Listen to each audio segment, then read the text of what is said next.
Hello Internet, my name is Lave and I watched Little Women, which is written and directed by Greta Gerwig, following on from her directorial debut a couple of years ago, Lady Bird, which I rather liked. So I was really looking forward to this one despite period dramas not being my go-to genre. As you would expect, this one is set in the mid-19th century during the American Civil War. We follow the March family, specifically the four March sisters, Jo, Meg, Amy and Beth, as they come of age, navigating the ups and downs of life, love, work and sisterhood. So full transparency, I haven't read the original novel by Louisa May Alcott and I haven't seen any of the previous film or TV adaptations. I do know that Joey read the book in Friends, and in fact that episode does spoil a lot of the plot details. But other than that, this film is really my introduction to this story and these characters. I did do a bit of research to see if Greta Gerwig has made any changes, which I will come back to in a second. For now, let's talk about the casting, which is stellar and includes stars from Gerwig's previous film, one being Saoirse Ronan as Jo, the aspiring writer and hothead tomboy,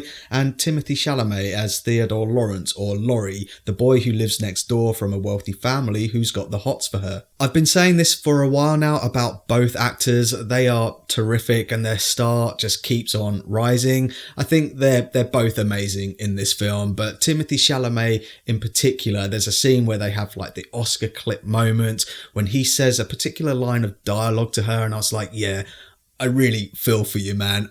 I've been there, so I really identified with him. As good as those two are though, I think Florence Pugh as Amy is the real scene stealer here. Her character, for me, evolved the most throughout the film, starting off as quite petulant, and she grows the most throughout the film. I also identified with her character as well. She's an artist, she's a talented artist, but as she grows up, she realises that that talent may not be enough to succeed. Plus you've got all of the other stuff about her marrying for money and she realises that that won't lead to happiness. She has to marry for love. Of all of the characters, the story pays the most attention to these three, Jo, Laurie and Amy. You've also got Emma Watson in there as Meg, who's fine. I thought her American accent slipped on a few occasions, but she is good. Her character does marry for love, but does struggle financially. I wasn't as invested in her storyline, perhaps because it does parallel with Amy's, and I was also quite surprised that Eliza Scallen's Beth doesn't get more screen time. I think she's good in the role, but knowing what I knew from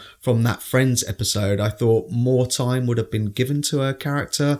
But she does have a couple of lovely moments with Laurie's father in this, Mr. Lawrence, played by an unrecognisable Chris Cooper. I did really like that thread. The rest of the cast are solid too. Meryl Streep does what Meryl Streep does as their wealthy aunt. Laura Dern is great as their saintly mother, Marmee. I hadn't realised who was playing their father until he showed up on screen, which took me out of the movie for a second, but after a while, it was all good, man. Now, going back to the changes and my research into it, from what I can gather, I think most of it is kind of negligible. I think one example might be that Jo in the books is one of the middle daughters, whereas in this film, she plays the eldest daughter, which kind of makes sense to the story, and at the end of the day it's kind of negligible. I think all of the plot beats that the book hits, this film does as well. I think the biggest change, from what I can gather, is that Gerwig has decided to split the story up over two timelines, so you get to see them when they're younger and at home, and then 7 years later when they're older,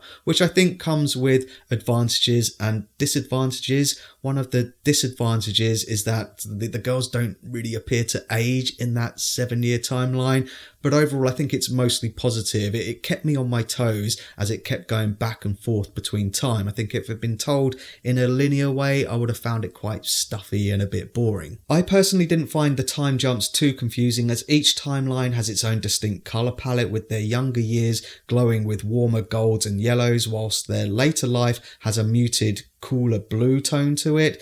Add to that terrific production values in terms of costume designs and real location shooting, it's a good looking period drama. The only other addition worth mentioning without giving away too many spoilers is towards the end of the film it does get a bit self-referential, which whilst I was watching I thought, oh, that's a bit too meta, but then the more I thought about it, the more I liked it, because I think it's a really good way to end this love letter to the original author. And also, after I'd seen this film, the day after at work, I was talking to a few people about it, and they randomly just mentioned that Louisa May Alcott was very business savvy in terms of ownership over her book and percentages, and I think this film pays tribute to that in a really good way. So that's my thoughts on Little Women, and pause the video if you want to take a closer look at my enjoyment tracker now. For me, it's 2 out of 2 for Greta Gerwig. I think she is quickly establishing herself as one of the best directors working today. I think I'd like to see her for her next project or her next film tackle a story which isn't a coming of age story. I'd like to see her do something slightly different, but whatever her next project is, I'm on board with it. But let me know what your thoughts are on Little Women. Did you notice any changes? Did I get anything wrong?